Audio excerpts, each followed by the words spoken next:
Scenario 1. I get a call from my 12-year-old son's school 2 hours before school is out.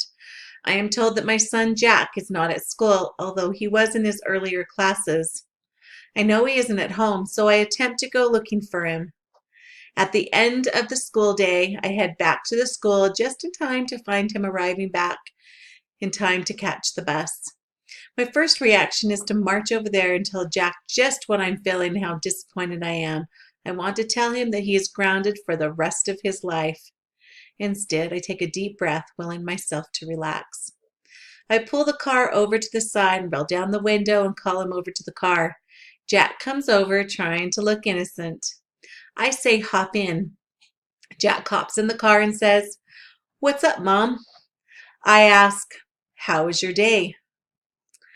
Jack says, "Great. How about yours?" I ask, "How was the park?" Jack says, "Great."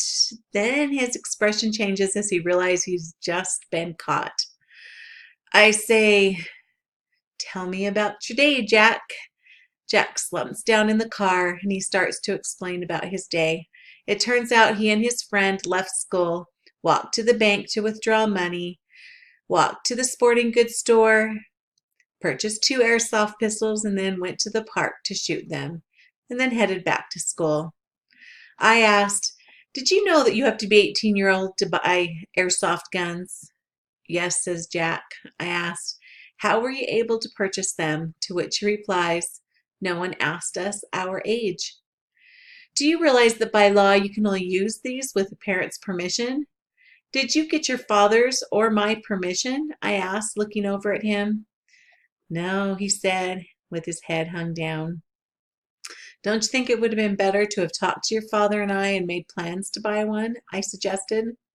"I guess," he mumbles. "We're going to discuss this with your father tonight. I don't want you to go anywhere for the rest of the day. You are to stay home. Do you understand?" I asked. "Yes," Jack said with resignation. Later that night, my husband Roger had been brought up to speed on the situation, and we sat down with Jack to talk punishment. "Jack," Roger states, "I understand you snuck out of school today and then bought airsoft guns without permission." Jack just sits there without replying. Roger asks, "What do you think we should do about this?" Jack looks up at his father and sighs, barely legible, "I don't know." Roger looks at Jack for a minute and then says, "I want you to spend the next hour thinking about this. I want you to come up with some possible solutions to this problem."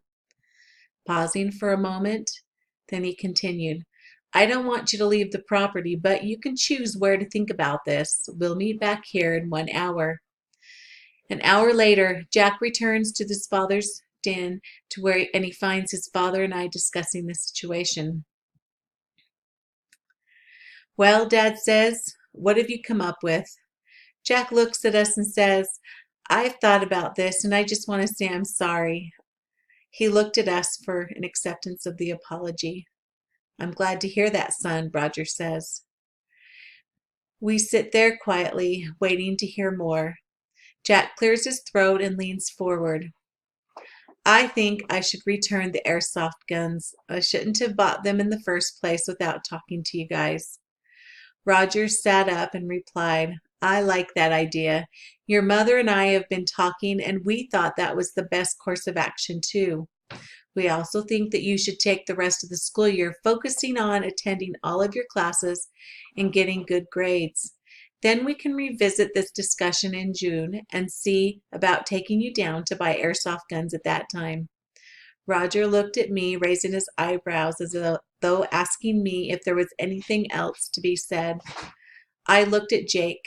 "Jake, you have always done well in school and have been pretty responsible in following the rules and letting us know where you're going. We have appreciated this about you, and we expect you to continue being responsible. Do you agree?"